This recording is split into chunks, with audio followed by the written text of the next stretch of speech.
I went to a restaurant, given a chef's table, and the hostess literally came to ask me 3 times, yes, albeit very politely, the first 3 times, if I was really Jean Winter.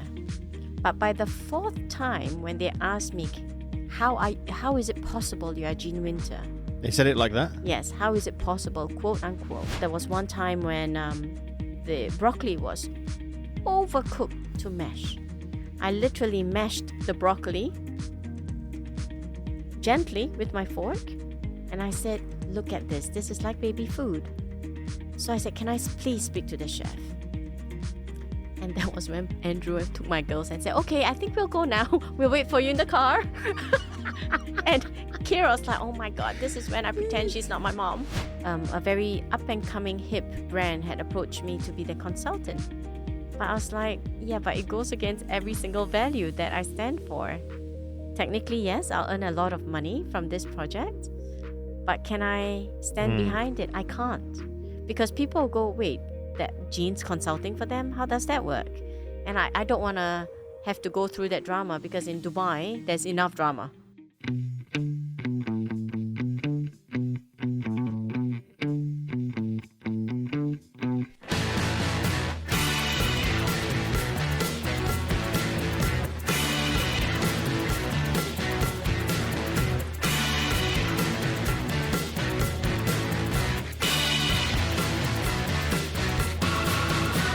Welcome back to the Chef JKP Podcast. On the show this week, we have an incredible person with you. She not only was one of the most top 20 influential females within the Middle East, but she's also the founder and CEO of Touch, Jean Winter. Jean, welcome to the podcast. Thank you. I'm so excited to be here. We're excited to have you on.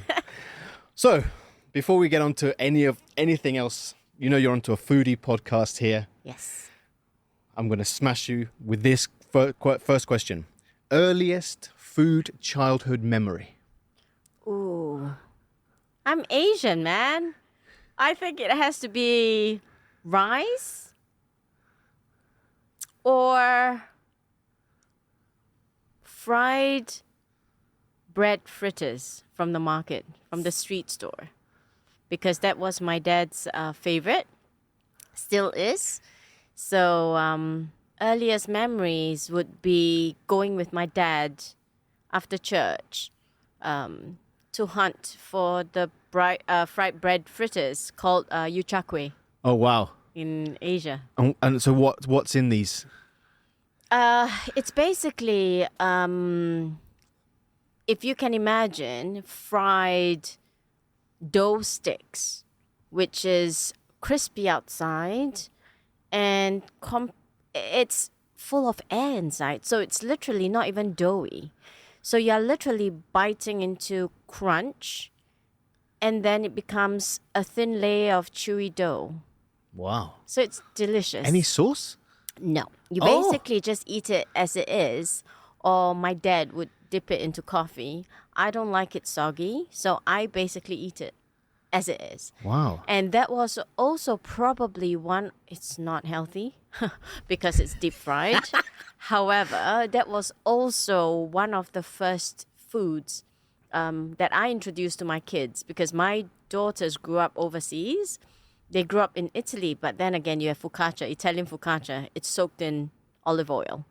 When we brought them back to Asia, that was also one of the earliest foods I introduced to them, where they just held the dough sticks and then started biting with or without teeth, because then it becomes soggy anyway. But yeah, definitely yuchakwe. Wow. And that must be quite exciting also, being in the market, spending time with the family, smelling all the different foods, all that kind of stuff. Can you elaborate a little bit more about those types of markets as well? So the wet markets have evolved. I'm not young. So my earliest memories were different smells, different sounds, chickens being slaughtered. Lovely. In Beautiful. front of, the person ordering the chicken. Super fresh. Super fresh. I guess it can be very daunting for someone that's not used to it, aka my husband, Andrew. And his niece. I remembered. I'm going off track here, but I think this will also give you my vision, my memories of what a wet market is versus a foreigner's. Mm-hmm. So for me, it was comfort. It was crazy smells. It was smells of breakfast foods, different senses, activated at once. I can pick up, and my husband always tells me one of my superpowers is my sense of smell. So you can smell the Indian curries going on, the Chinese carrot cakes being fried, wonton noodles being served. At the same time, you can pick up smells of fresh flowers being sold. So many things going on, And, Singapore is a multicultural country. So it's not like in Thailand where you have the markets where it's all in Thai. In Singapore, you can hear all 4 languages or 5 going on at the same time. So it's an organized chaos. My husband, we met about 21 years ago, and I remembered when we got married, his sister, who is vegetarian, and the niece visited us. And we brought them, obviously, me being me, was like one of the first things you have to do is to come to a wet market. I thought it was exciting. Come and see a fresh chicken being slaughtered. You're a vegetarian. And they were traumatized. They couldn't eat. The smells overwhelmed them. They were like, what the hell is this? And they were just so what was comforting and exciting for me was traumatizing for them. And they couldn't deal with the smell of the wet market. And this was, years and years ago. But you're still speaking to the sister. Oh, yeah. Yes. No, did not manage to convert her. But look, I think that's also something incredible about travel. Yes. Is all of the smells and scents that you get from all around the world. Now for yourself, and you mentioned earlier about Italy, but you've traveled literally all over the world. So Italy, Germany. 64 countries. 64 countries, which is amazing. Yeah. Now, you were one of the first people, I think only people, to start a movement in Geneva. Yes. Tell me all about that, please. So I was the first to, I started the first underground kitchen concept, underground restaurant concept in Geneva years and years ago. Reason? I was bored being a housewife. My kids went to school. I was not bred to be a housewife. I was not bred to be the Asians would call it tai, a rich man's wife, doing nothing but just attend lunches and dinners. That was what I did in Italy. I was really bored by the time my kids went to school. We bought a house at that time, and I remembered that between Michelin star restaurants where we lived in our area and Carrefour, there wasn't any in between. And if you want to get a pizza, you'd be spending 100 euros for maybe 2 people. Wow. Drink 2 pizzas, a starter. And I remembered being so depressed because, I'm so used to being surrounded by food 24/7. So when you tell me, my mind doesn't compute when you tell me that you can't have access to food after 7 p.m. I'm like, what do you mean? So if you want to get street food or if you're hungry, Carrefour closes at like 7, and then either that you go to a restaurant. We were renovating our house at that time, and I was starving, and I remembered being in my work overalls, and the only restaurant available was a Michelin star restaurant. And me being me, I told Andrew, we are going. He was like, no. I was like, what? You rather have a hangry wife? So There's nothing worse than a hangry wife. Or hangry Jean. So we stepped into a Michelin star restaurant. I remembered, so bad enough, I'm Asian, not dressed, dirty, And then Andrew meets me in his suit. The Swiss. Yeah, in the Swiss area. Yeah. And he was in his suit because he came after work. And for me, I wanted to get the job done. So I was literally helping the workman scrape the toilet floors, the glue, the hard glue, after we removed the carpets. Because we bought this house from this guy in Geneva. So it's a big place. And the work guys couldn't finish in time. I've never done a days of hard labor before. And I basically told the guys, teach me. So they gave me a scraper. They said, why don't you try scraping? I remembered having calluses within the first day and blisters, but I just got my hands dirty. So you can imagine me being dirty, dusty, and then Andrew in a suit. I look like the maid.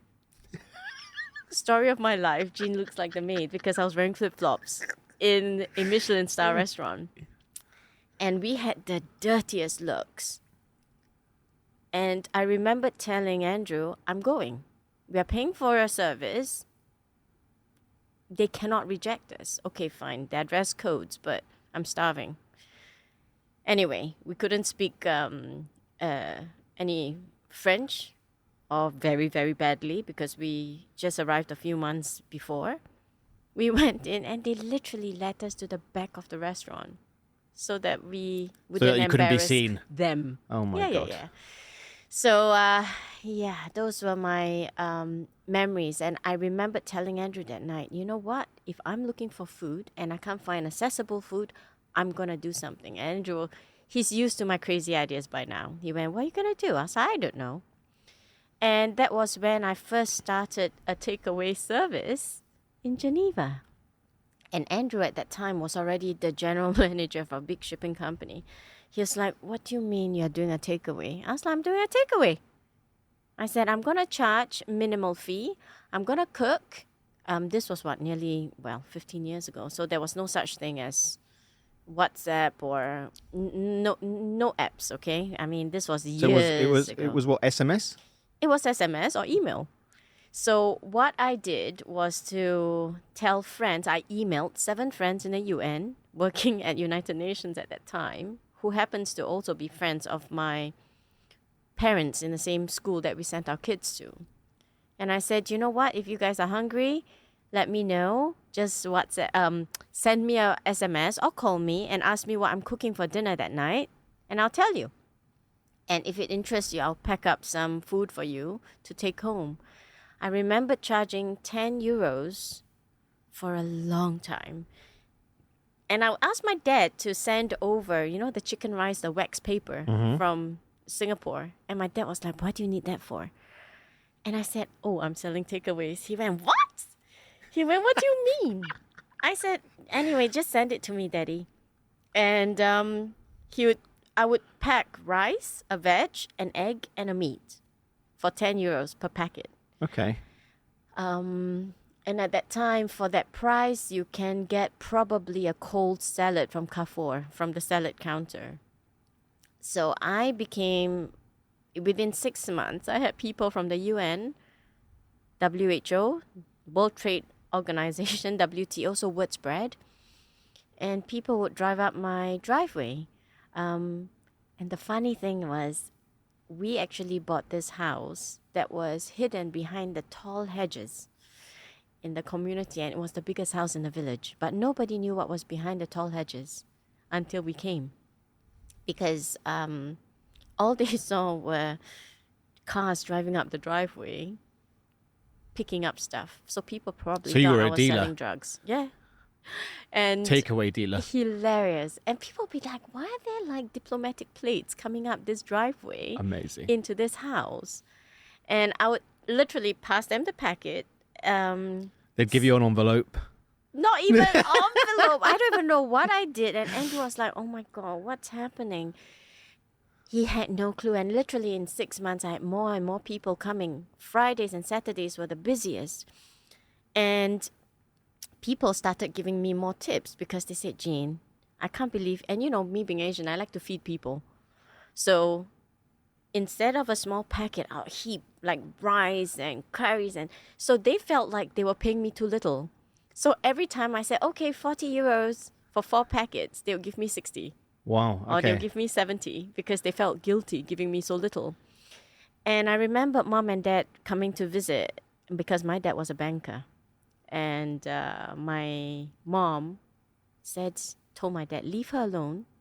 As long as she's not cheating people, she's doing an honest day's work, leave her alone. She's happy. And my dad was like, what's the point of being a government scholar, being the top of the country, and now you're washing plates? I was like, I'm happy, Daddy.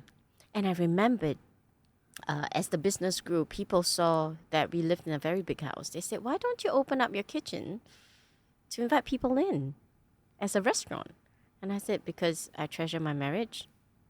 My husband would kick me out of the house. In fact, I think he would faint. Already he thinks I'm crazy having strangers driving up the street. Long story short, told Andrew, I'm going to open up the kitchen. I went to IKEA, bought a tall standing table, bar table, and I convinced Andrew. I said, just let me invite 4 people, just 4 people into the kitchen. You won't see them. They'll come from the back entrance and they'll leave by that back entrance.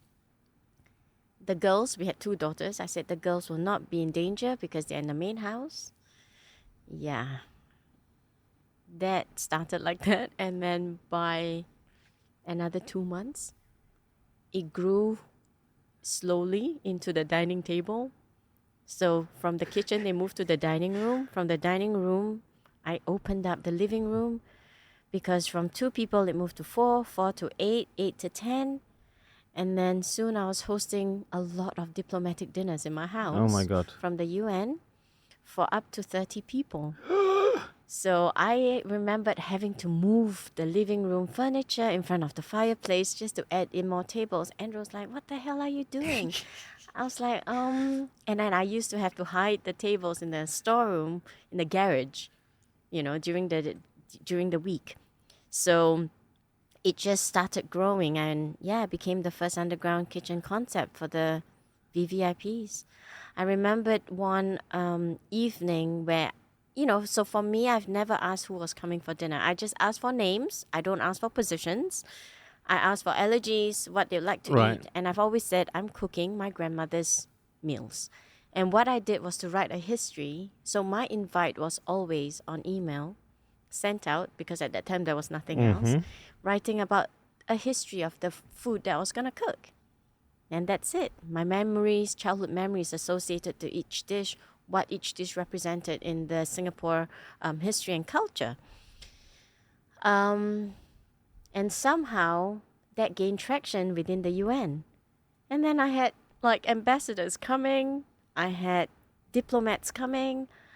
And Andrew again said, oh my God, you're going to get us kicked out of the country because you're not registered. I said, look at who's coming to eat in our house. We're safe, it's fine. And I remember one night I had a booking for 12 ladies. And it was by this friend, Kima. I only knew her as Kima Abdul. And then she said, oh, I'm bringing my mom. And of course, I welcomed the mom. And James, you know me, right? Whoever tells me that's their mom, I hug their mom and say, hi, Mom, welcome to the house, come in. Yeah, she was the president's wife of one of the countries. So, but because I've always been so welcoming and I welcomed them into my home, it was a very different setting. And the guest list just started growing. And I remembered when the guest list hit like 500 private guests, I realized, I think it's okay. I think I'm onto something. And I was never under pressure to work because I started it as a hobby. So what started out as 1 night a week went on to 3 nights a week, 4 nights a week. Andrew felt guilty not helping me in the beginning, so he would come and help me try to wash plates in his suit coming back home. I was like, oh my God, get out of the kitchen. I said, the kitchen's not big enough. But then I realized I needed help. So we had our paid housekeeper at that time. I even had a sommelier, a famous sommelier from Geneva, help me supply my drinks because I'd send alcohol. I'd send her, Marianne. So Marianne basically owned one of the biggest wine cellars. Wow. So I'd send her my menu. Every menu, I would describe every single dish, the tones, the flavors, and she would match wines for me. And that was how it started. When I decided to register officially was when 4 friends, or is it 6, from UK flew in on their private jet from London to have dinner in Geneva in my house to fly back that night. Then I went, oh shit, I think it's serious now. I think I need to register myself. And I did. And that was the start of Jean's Private Kitchen because I was not very, I'm not the most creative. And at that time, I just thought, okay, Jean's Private Kitchen is a fun name and I'll just register for the sake of registering, just to get insurance, give my husband a peace of mind. And that was it. That was how it started. Wow. So you essentially really started from scratch. Scratch. And so amazing that you also had kind of the restaurant format, and it is an underground supper club. Huge. To essentially write the menu, write the history, sommelier, tables in. It's quite a lot of work. And my waiter were the local French boys, and he was my favorite. And he is the cutest guy. He was so gay. He was so funny, so smart. I loved him so much. And he also doubled up as Tiggy's and Kira's French teacher. So, because I can't speak French at that time.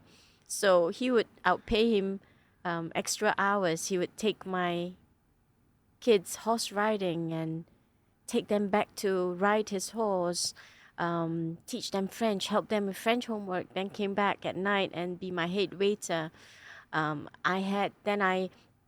In Geneva, there were lots of au pairs. So I hired all the au pairs from UK, from France, who wanted extra money at night as my So they would do. staff. Oh, my God! So it's quite a full-on operation in the house. It became a full-on operation, and I'll tell you what scared the crap out of me one day, because I think I scare myself sometimes. The mayor of a neighboring village had invited me. He heard about me and invited me to cook for a village fair for 200 people. I've never cooked for more than 30 because, again, of course, yeah. Cooking for 20, 30 is normal for Asian because friends and families, you host that. And I remember thinking, I'm just going to say yes first and then panic later, which was exactly what I did. And Andrew went, what did you do? He said, you did what? There's no way you can do this. You don't even have big enough pots and pans. I went, I'll go buy some. So that was what I did. It was crazy, but it was so fun. And that was the first sort of major event with Jean's Private Kitchen. Yes, the first official one. And then I started hosting for diplomatic private dinners, also in ambassador homes. Then they invited me to cook in their homes. That was how it started, really. So then from Jean's Private Kitchen, you're doing some really incredible and amazing events and hosting with lots of large organizations.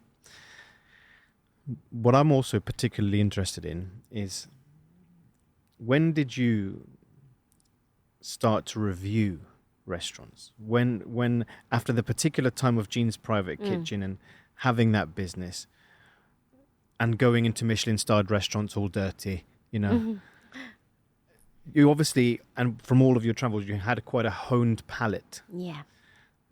So what made you sort of go into that field of reviewing restaurants? So my reviews was accidental again, because I was traveling a lot. And remember, 20 years ago, there were not many people that traveled and ate and could afford to pay, because a lot of reviewers or bloggers basically get invited in.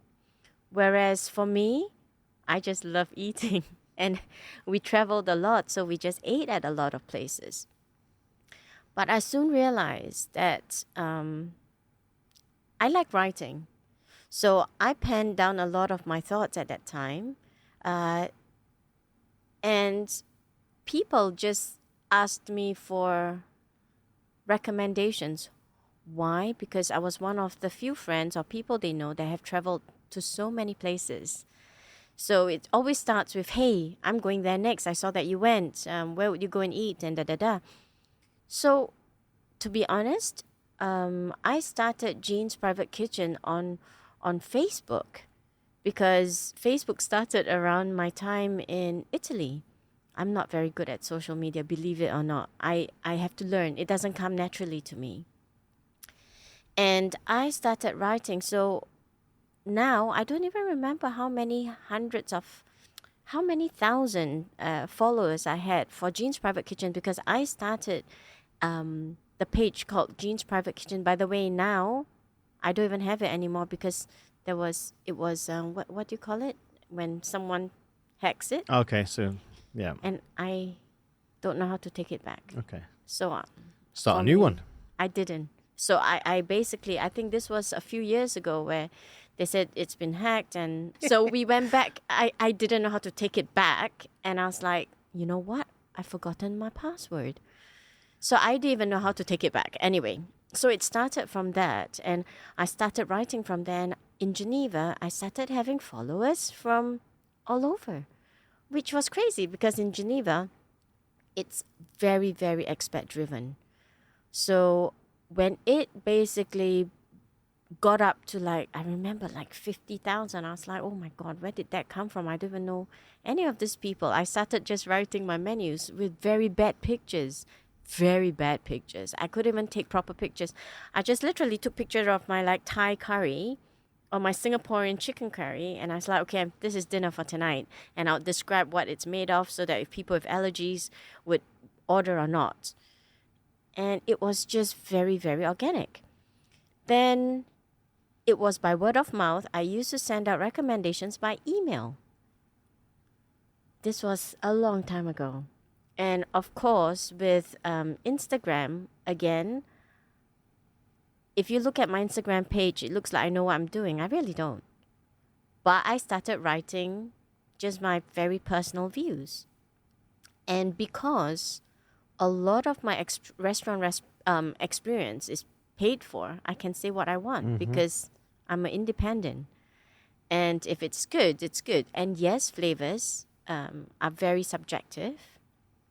But for me, I look for a lot more than just food. I looked for kindness, in dealing with people.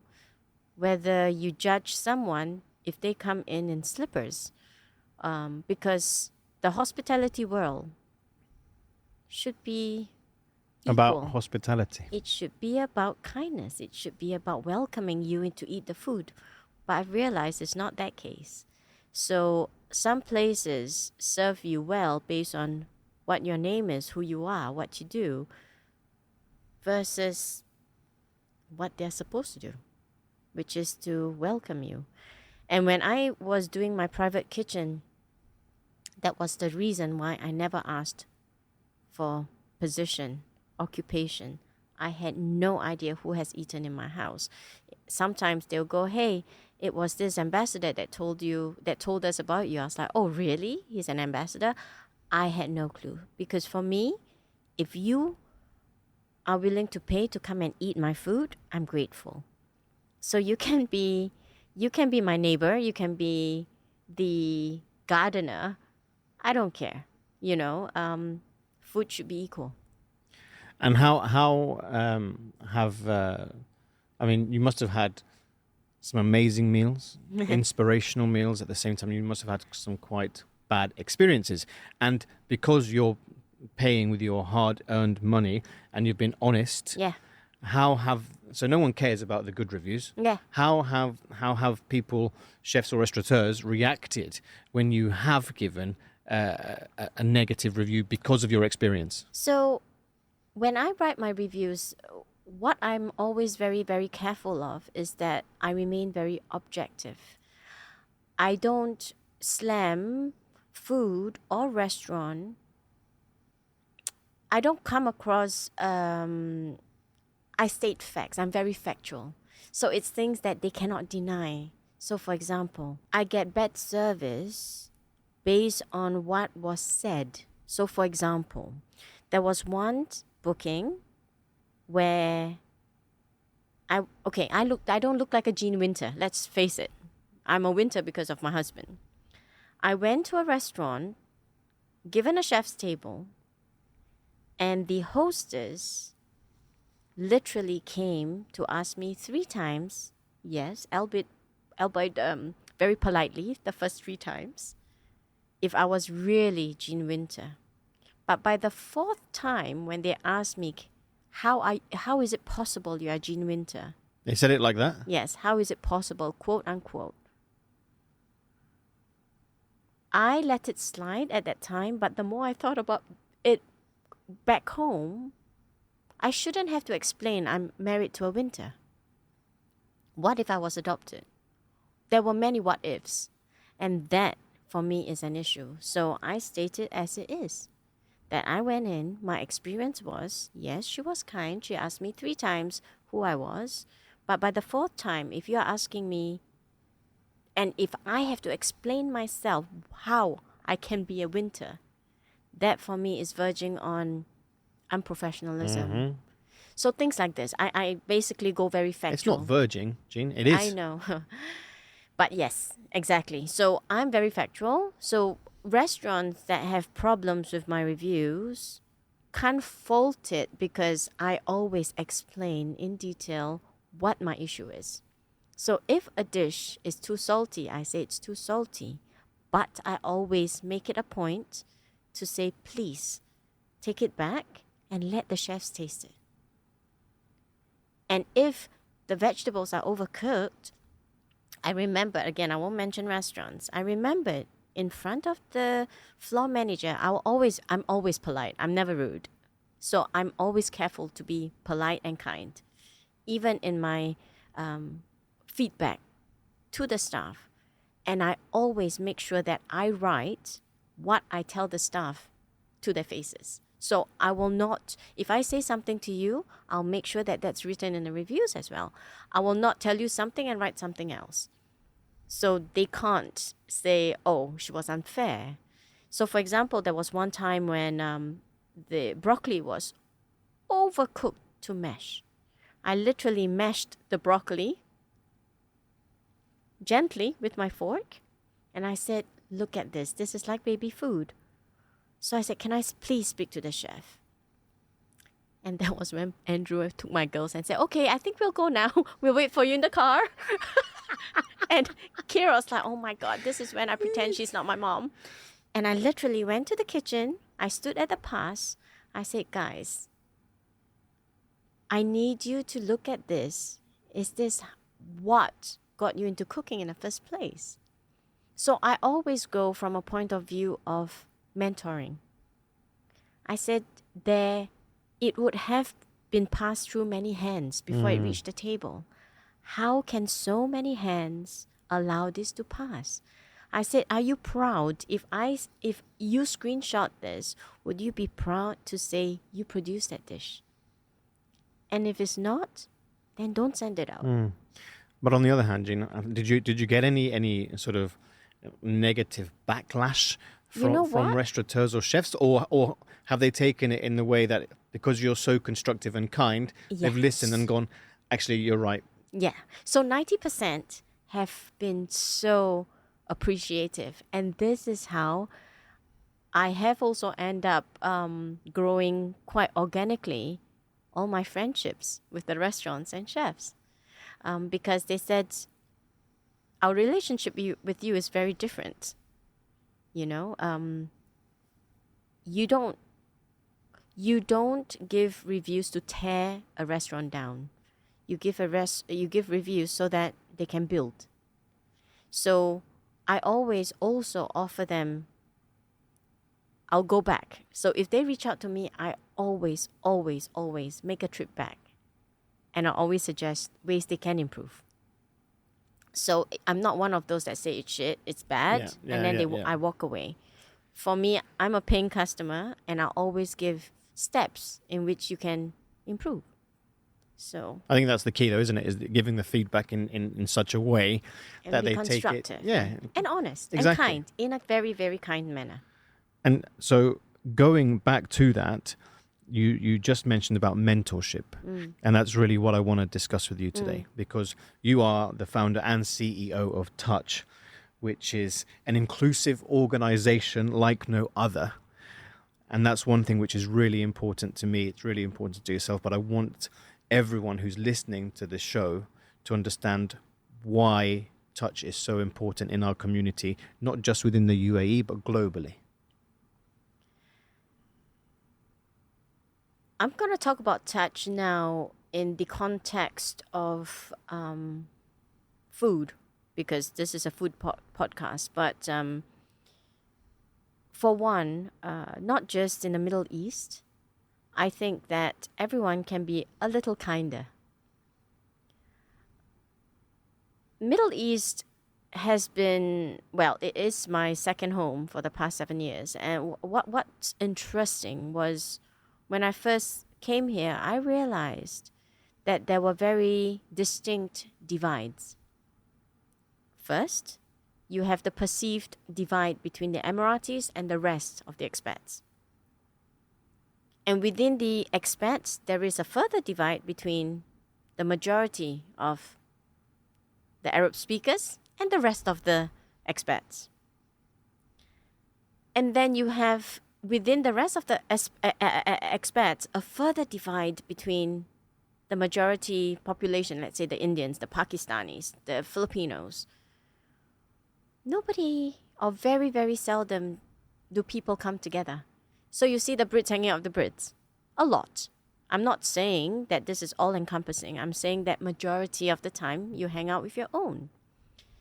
And I happen to be in a very blessed situation whereby I have friends from all nationalities. So I've got so many Emirati friends. I've got so many friends from all walks of life. I mean, you know me personally, so you know that I'm friends with the gardener, the public road sweeper. I'm friends with shop owners, and I have friends everywhere. And I always believe that if you are placed in a situation where you can unite in a, I don't think it's purposefully divisive, but this is the world. You don't mean it to be, but it always happens to be in a way that nobody plans it out. But if you can do something to just pull people together, why not? I've always been that unifying force. Even when I was growing up, I remember my friends saying, "Oh my God, you're going to Singapore. You're leaving Singapore," you know. And whenever I go back, I've been away for nearly 20 years, and every time I go back, I pull everyone back together. So everywhere I go, I'm always the one bringing people together, whether it's in dinners or just gatherings, making sure that groups stay together. And I wanted to do that with Touch because I wanted it to be the organization that unites everyone regardless of race, age, ethnicity, religion, social class, ability. And I've always had this idea of starting an organization or a business called Touch, Touching Lives, Inspiring People, from years ago, pre-COVID. But the trigger was when, during COVID, I offered to be an angel investor to female or one female business that was really struggling during COVID. But I ended up investing in 4 businesses, and Touch was one of the 4 because a Paralympian swimmer, Australian Paralympian swimmer, had approached me to for sponsorship of disability books to be produced in the region, and I loved the idea. She also told me that she had approached corporates for sponsorships, but nobody offered to help. And I really wanted to be that support for a fellow female who is a Paralympian. But I didn't want to be a publisher. So I figured the idea of Touch was going to be, okay, it's the right time.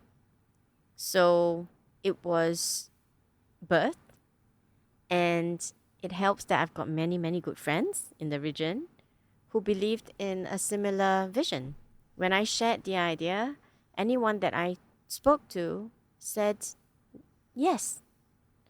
So if I had people believing that there is that possibility of a unifying factor, no matter how small, that's enough for me.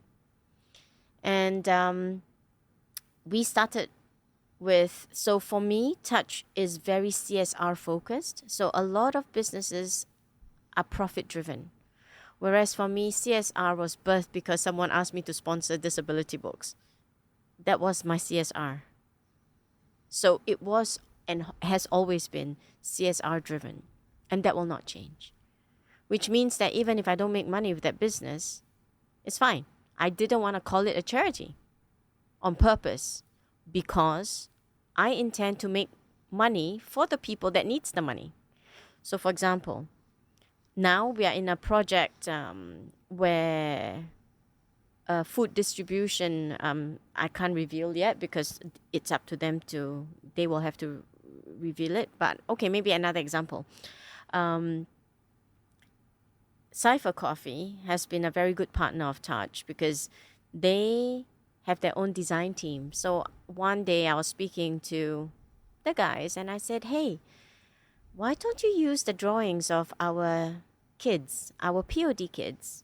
I've got one who is Chloe, who had an accident, and from a normal child, she's now, paralyzed through no fault of hers.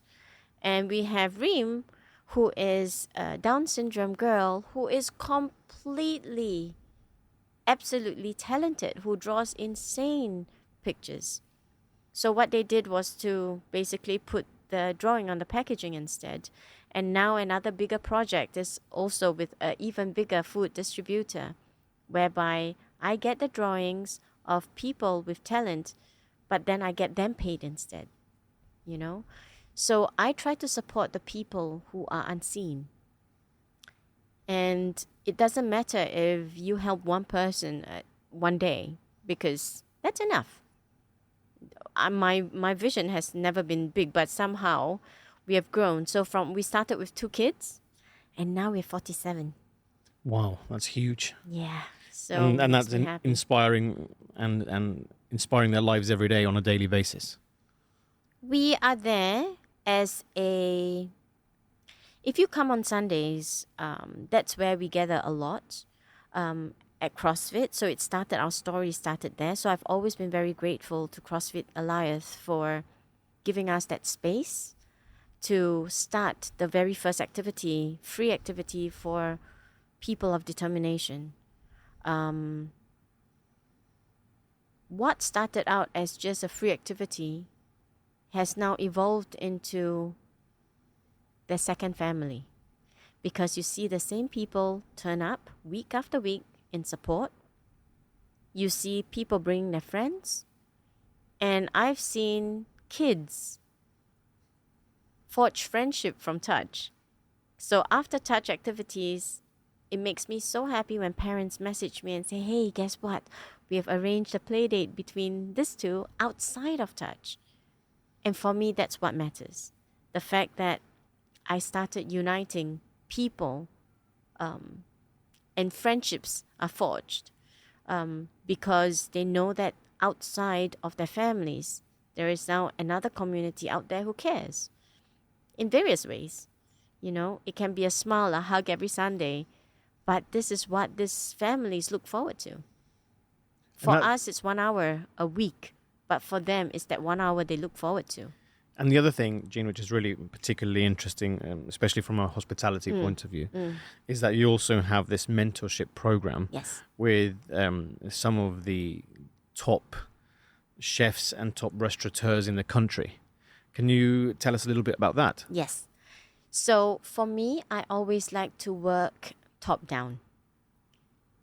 In life, people look up to people they choose to look up to. And it is also natural that if you want to create change, you create change from top down. So when I started Touch, I realized that because I've somehow fallen into the hospitality role in the last 15, 20 years by accident, I've realized that we can do so much as a hospitality industry, because in terms of industries, we are probably the largest in the world, but we are also probably the industry that does the least. When I say does the least, I mean everyone tries to do their bit of kindness individually. Nobody comes together in a concerted effort to do things as a movement. And this is where I think Touch can change that.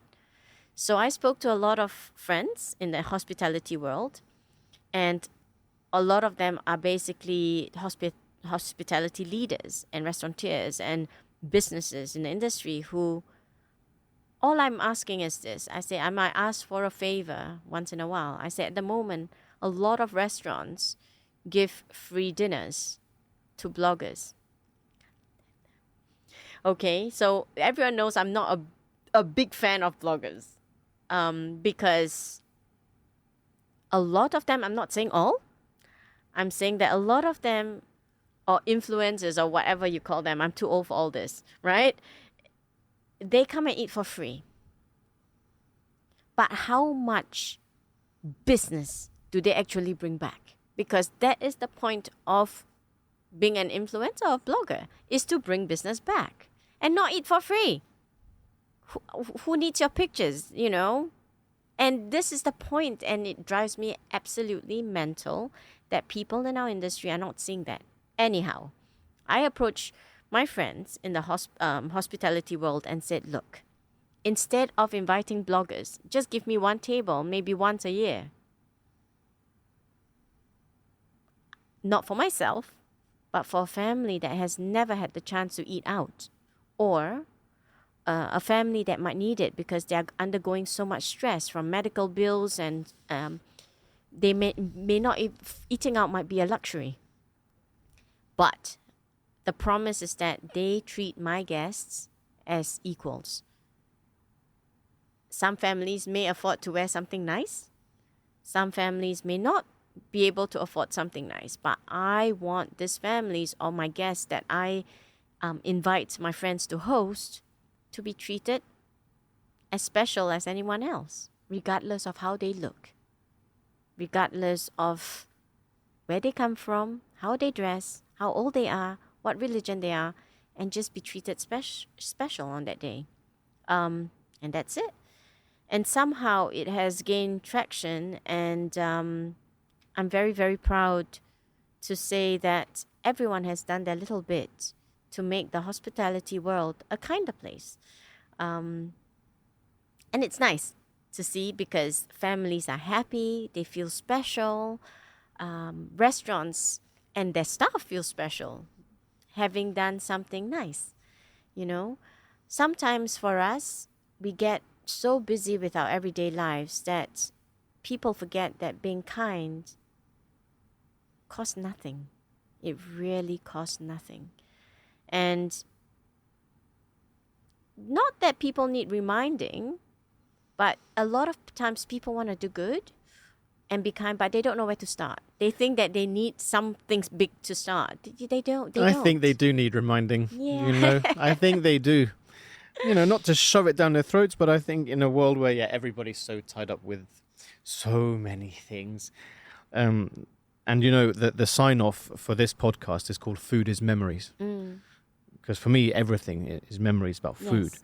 and doing that act of kindness to host a family for a specific occasion or whatever it may be, that they're coming for the first time ever, even to a Michelin-starred restaurant, whatever it may be, that will be etched in that family's memory forever.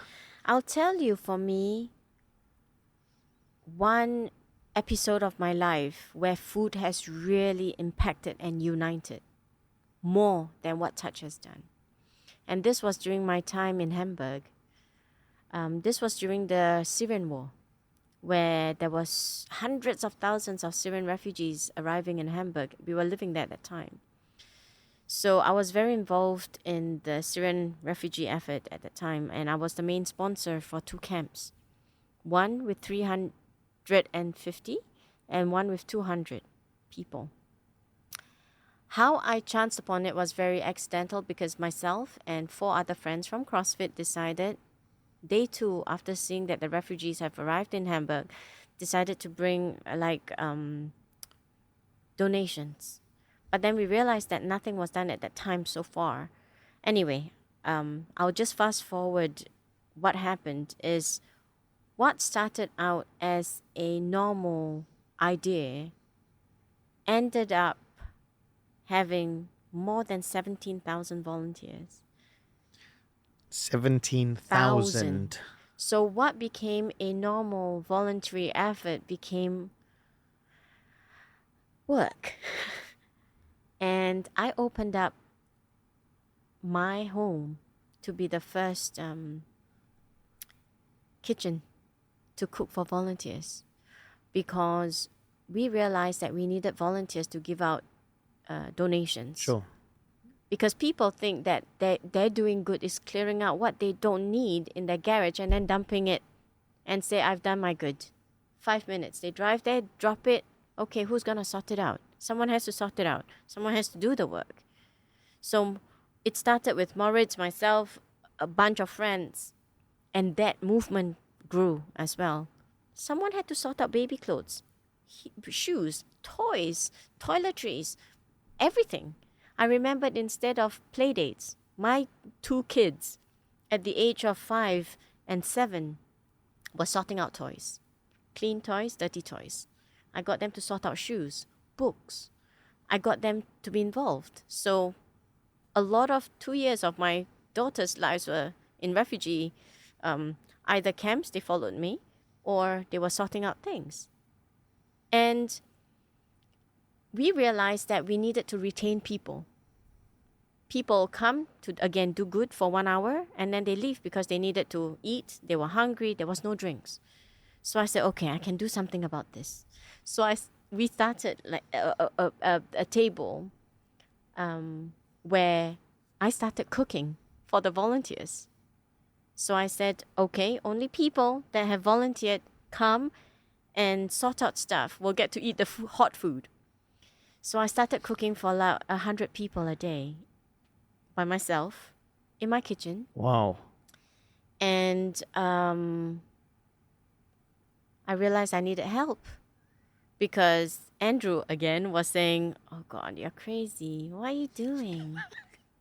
And I said I needed people to stay. And I tell you, that 2 years, I made some of the best friends, because when I opened up my home, I think much to the horror of Andrew, to strangers coming in to offer to help to cook for other strangers, I met homeless people. I met people who were jobless but still wanted to give their time to help the refugees. I met doctors, architects. That was when my network grew within Germany, Hamburg. Because the people that offered to come forward to help, to cook, to peel potatoes and to peel onions and carrots, did it because they genuinely saw the need to feed the people that were coming to help. And I remember I became very close to this guy called Henning. He was about 60. I was in my 30s at that time. But we became so close because he was running the food, we call it Henning's Place or something. I can't even remember. And I would bring the food. I organized more and more kitchens. So I started growing the kitchen concept because I couldn't cook enough to feed 17,000 people. So I started the first kitchen in my house. Then we literally had other kitchens scattered around Hamburg because I built trust in people to do what was technically quite crazy. So I found other crazies along me to open up their homes and their kitchens, no matter how small or how big. And we started having different kitchens and we started rotating duties.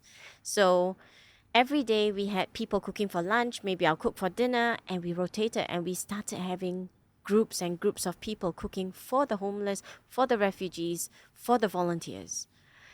And that, for me, that movement will always remain in my heart because those are friends till today, and we saw the best of people, and that was a clear case of where food united all.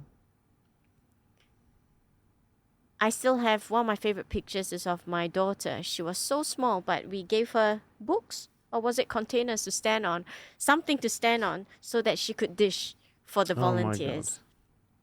And for me, that will be, I'm hoping that will be memories that my kids remember. But also, Jean, if you sort of look at it in a deeper sense, that's, as what you said, it's touch. It's really inspiring so many thousands of people. And not only that, it's the gift of food and gathering strangers together. That's really incredible. And especially during a time of need, when there's a war going on, it's a really big deal. So that must have been quite amazing. Horrendously logistical nightmare for whoever's running that kind of procedure. But, well done to everyone involved because it's it was crazy. incredible. We had to split. Initially, it was me buying all the groceries and sending it to the different kitchens. But then more and more people came forward to help. Wow. Well, look, the other thing I wanted to ask you now is coming back locally within the UAE. So you've got touch, you're doing the reviews. What's your take now? Because what I mean is you have a lot of chef friends, a lot of restaurateurs, a lot of media people around you. However, what's your personal take on the restaurant scene within the UAE? It's very transient for most. Because you have some restaurants that are really backed by money. So you have, or I would say there are different categories for me of the food industry. The ones where it's just backed by money, a lot goes out to PR. A lot of money goes into marketing instead of food quality. So it may be very good on Instagram. People will be flocking in for reasons other than food. But that happens around the world. So Sadly, there are some restaurants that go viral for many other things other than good food and service. Let's put it that way. And in the food industry, that's something quite sad to see. However, that's still part of the industry, just like any industry. And then you have the restaurants that are prided for great food, great service, and a great story behind it. The likes of Reef Kushiyaki, Oceano, Transient Studio, Moonrise. You have story, you have heart, you have soul, you have good service, you've got good people behind it. So these are the ones that will stay because it's not transient.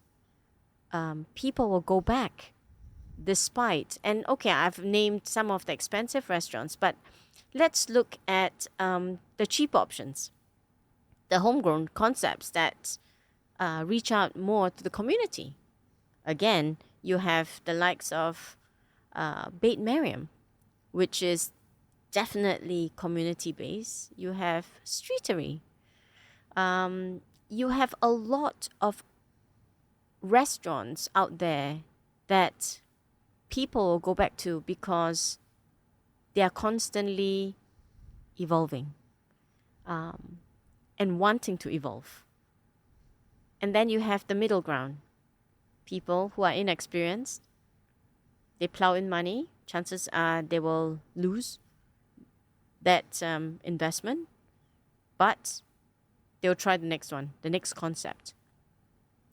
And a lot of these concepts are backed by people who have no experience in the industry that just wants to try it out only because they've got money, or more money than sense, or the fact that they genuinely are interested in what they see is a potential to make money from, because food is everywhere.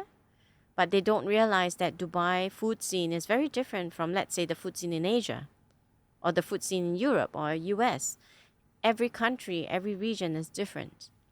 So my main business, my main job career is as a consultant for businesses and governments.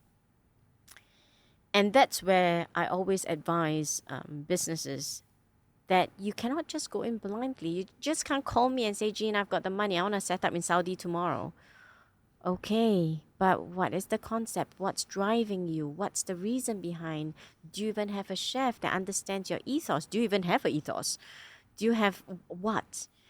So there is a lot of businesses don't have a soul to their drive. Who's behind it? Why are you even setting up their business? What do you see as the future of the business? And what is driving? What values are driving your business? Those are the businesses that I will accept consulting for.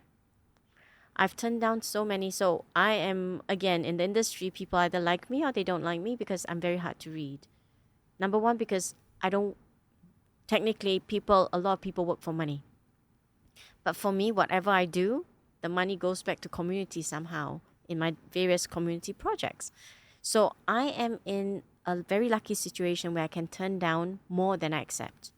Because if I accept any consultancy role, it has to tie in with my values. So I remembered, again, I'm not going to mention names, a very up-and-coming hip brand had approached me to be their consultant. But I was like, yeah, but it goes against every single value that I stand for. Technically, yes, I'll earn a lot of money from this project, but can I stand behind it? I can't. Because people go, wait, that Jean's consulting for them? How does that work?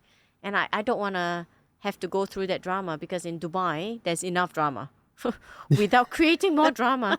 And I shy away from drama. I'm allergic to drama. Yeah.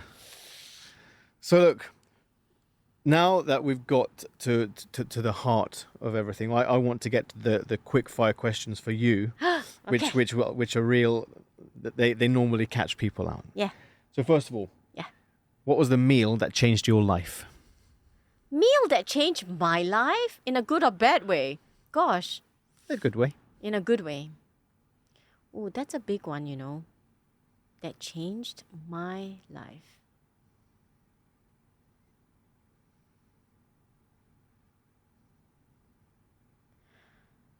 I wouldn't say change my life. I would say left a lasting memory.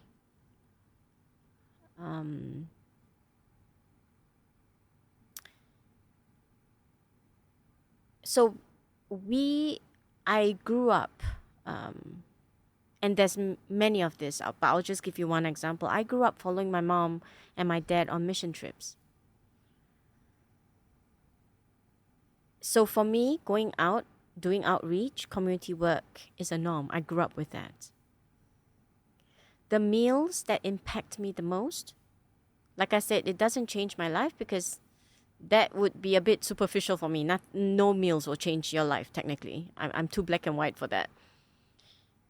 The meals that have impacted me the most are the meals prepared from nothing, from families with nothing. But they give what little they have to cook for you. So I've been invited to a few homes. I went to help their homes. They have nothing. They don't even have enough. They have to scrounge together. But to the simple point of them walking a few houses just to borrow a chair for me to sit on, even though I said I'm okay sitting on the ground.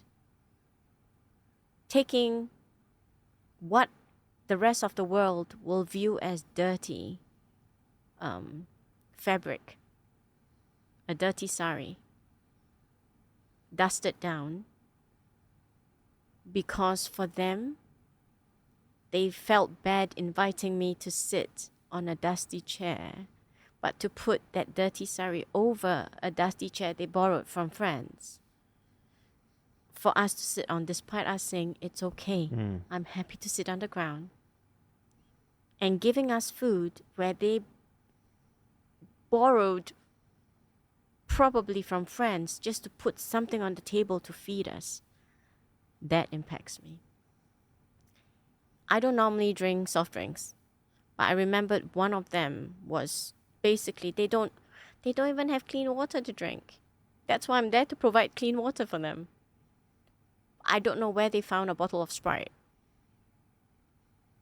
And that was the first time I probably drank soft drinks for 10 years. But I drank it, half, a small cup, because that was their extension of what they had or what they borrowed to give me. So meals that change or impact me are not the most expensive. It's not about caviars or truffles.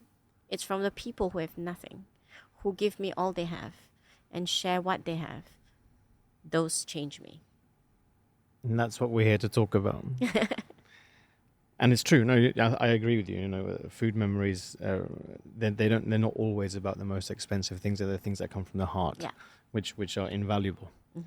Now, regarding restaurant experiences, I was going to ask you about your worst restaurant experience, but it sounds like you already told me about this lady who's asking, you know, are you really the real Winter? Oh, no, that's nothing. Yeah. No, that's nothing. But anyway. I want to talk about your funniest restaurant experience. Is there one in particular that really sticks into your mind that was ridiculously super funny or weird? In Italy,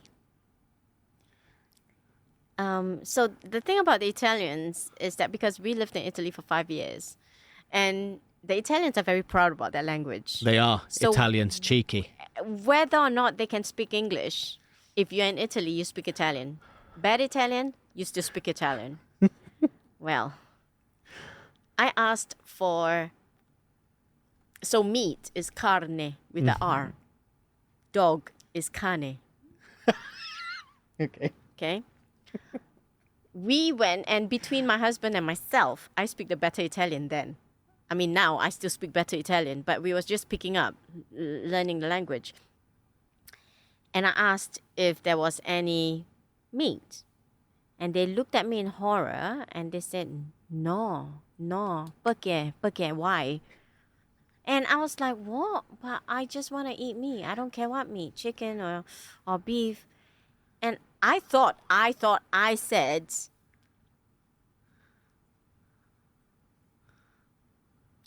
is there any meat? But I remembered my friend Harriet Garbers, and she still laughs to this day because I thought that posso means, is it possible? Posso, possibile, you know. But posso means can I? As opposed to, is it possible that there is meat or something? So I keep asking, Posso manja carne. Can I eat dog in your restaurant? And the Italians were horrified. And I was like, what do you mean? Why are they reacting like this? And of course, they must be thinking, bloody Chinese from China. Everyone thinks I was from China. I was like, I'm not freaking from China. I'm from Singapore.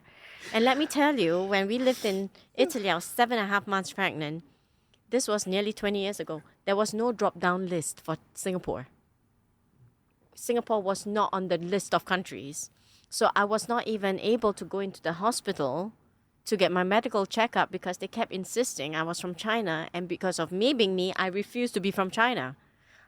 Not that I have anything against the Chinese. But that's what happened back then. Yes, but I'm not from China. So don't tell me to... So Andrew was just pissing himself because I literally got angry. I said, I'm not from China.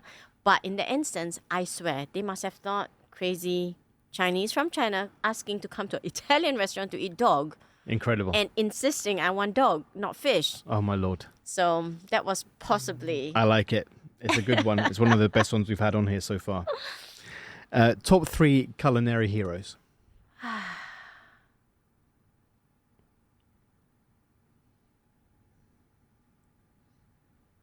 My mom?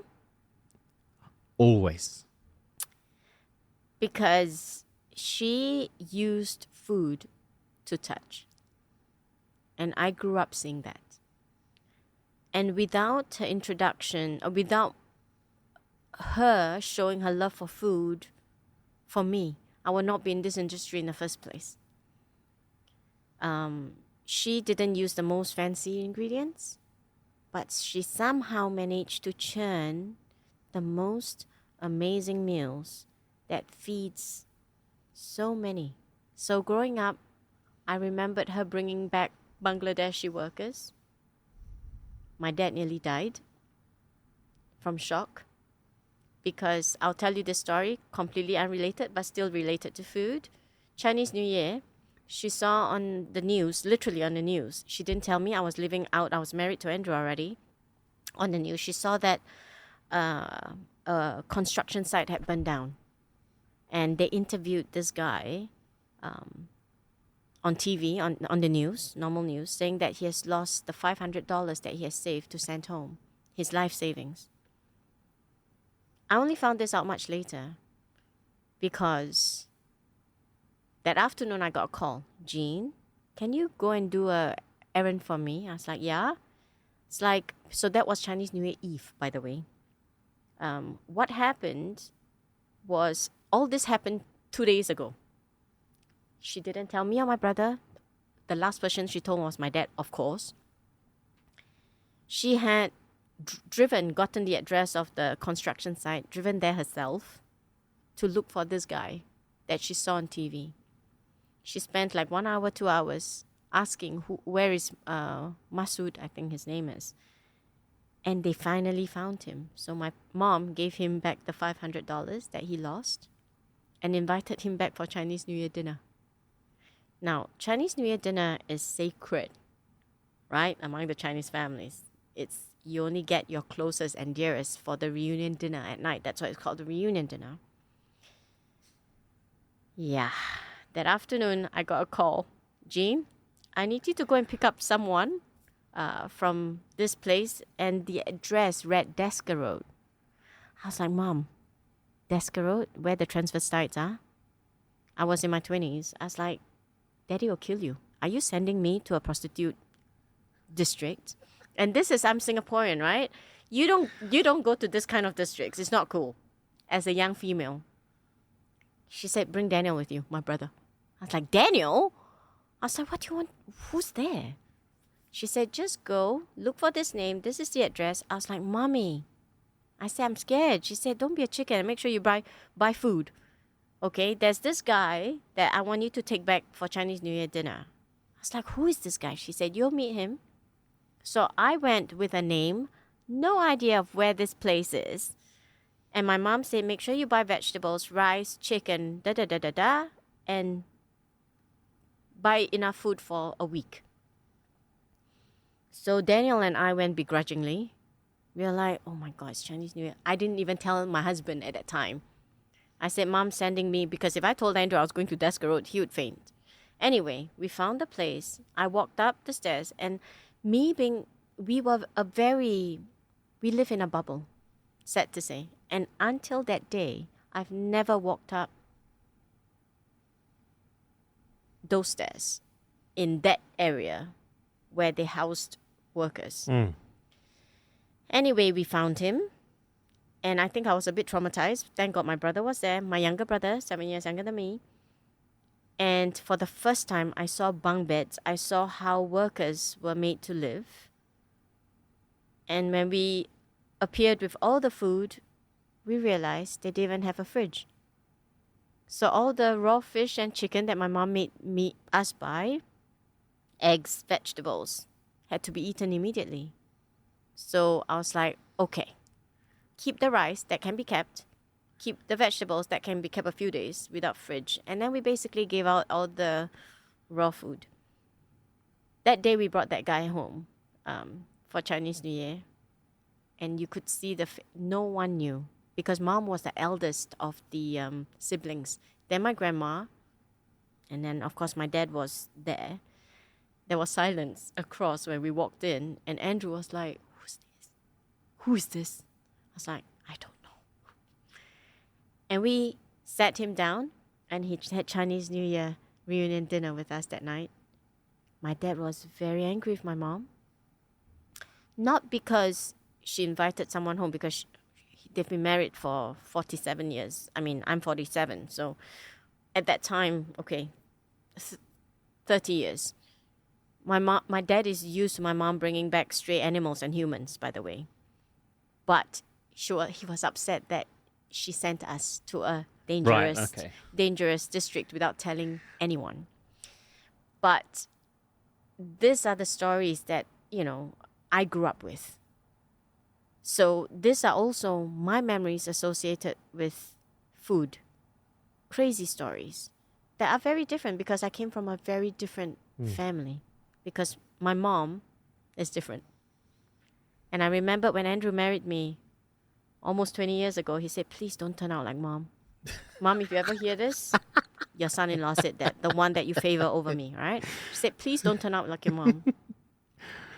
But it's good. So your mom first, and then the other two? The other two, I would say now a very recent one that I've met, Chef Salam, Bait Mariam, only because she uses food again to love. Mm-hmm. Nothing fancy, but food that's cooked from the heart. And it's funny because when you eat her food, it's like eating hugs. Every mouthful that you eat is like eating hugs and kisses. I think her food does funny things to you. When you go, her food is not just a plate of food on a plate. When you go, and of course if you see her, it's the whole experience. Another food hero, so Chef Salam for me is one of those, because no offense to all my amazing chef friends, everyone is amazing, but heroes, they don a different kind of cape for me. This is me, because I can't speak. This is a very personal question, because for me, food heroes are not just about food. It's about what else you bring along with it. And probably this guy I know that supplies food for the homeless, a friend. Mm-hmm. He's a food hero. Because he basically provides what he can for who he can every week. So my food heroes, I think, are very, very different from other people's food heroes. Because for me, in the industry, everyone's a superstar. But to be a hero is the people that go beyond career to impact lives. Those are heroes. Amazing. It's true. This is incredible. And the last one, Jean. What advice would you give to anyone who would want to follow in your path as someone who wants to work with people of determination? Everyone has their own story. Everyone has their own paths. The biggest mistake anyone can do is to try to follow in someone else's path. Be your own hero. Be kind. And, being kind is not just about working with people of determination or people of disabilities. Being kind means making an effort to know the name of the security guard that you see every day driving into your apartment. Being kind is knowing the name of your residential gardener that works in the sun. Being kind is randomly buying fruits to give out to the community workers that are often forgotten. I think not just in the Middle East, around the world, people think that helping has to be not just reminded, but, I think people just need to know that a simple smile can possibly save someone from suicide. A hug, a genuine hug, not the fake kiss on the cheeks. People can feel it. So, personally, if you are gonna give me 2 air kisses that are not genuine, I'd rather you keep it. Sometimes you don't have to say anything. A hug goes a long way. I remembered bringing my kids into the refugee camps for the first time. I questioned myself, am I doing something safe? Because during that time, there was a lot of backlash. People that supported what I did, people that didn't understand what I did. I had friends, including Andrew, my husband, who said, are you sure you want to bring our kids, our girls, into the refugee camps? And I have to remind people that these refugees are like us, You can be a refugee tomorrow if something happened to UK or Emirates. A refugee is someone that had to run through no choice of their own. Refugees were doctors, architects, teachers, nursing aides, a normal father and mom. And one of the most beautiful memories I had was bringing my daughters in. They couldn't speak a word of Arab or Syrian or, But when we were there giving out the food, there were some of the kids that came out of curiosity because they have never seen a half mix. My daughters are mixed. So they would come and just stand in front of where we were giving out food and just look at my girls. And I said, Tiggy, Kira, go and play. Kids are innocent and they are so pure. They don't have the barriers that we adults have. So you know what? They went to play. And they played without understanding a word that each other was saying. But they were just kids and they played. And there was just love and friendship. So, advice is don't set up barriers that were not there. A lot of times, the barriers, the fears that you set up are based on prejudices that were placed in your minds by society, political decisions, fake and unreal perceptions that were not even there in the first place. And you're affected by them. That's life. Let your guard down and you realize that life will be a much simpler, happier, kinder process. A lot of people ask, Jean, you know half the world. How is it that you're in Dubai for 7 years, but then you know half of Dubai, and we've been here for 22 years? It's because I make friends with anyone and everyone, from shopkeepers to the road sweepers to, yeah. Be open. And everyone has a huge propensity to do good. Start. If you don't start, you never know. Very true. Thank you for the advice, Jean. It's really wonderful, really wonderful. Now, if people want to get hold of you via the means of social media, how can they do so? Follow my very unprofessional Instagram. I mean, yeah, reach out to me. And if you're a social media manager or an Instagram manager, reach out to Jean to manage her page. Oh my God, no! No, don't reach out to me, please, thanks. Because I want to post about my family, my dog. I am as random as anything else. But yes, I do post on my Insta stories a lot of my everyday life, things that I do, people I meet. And I tell stories through my Instagram stories. All right, so I'll put all of that in the show notes so people can have a look at you and follow you. Well, Jean, look, thank you very much for this really inspiring conversation. It's been absolutely amazing. I wish you all the very best. I know it's going to, Touch will go super global and incredible. And for your time, really, thank you so much for coming to the Chef JKP podcast, and we'll see you again soon. Thank you.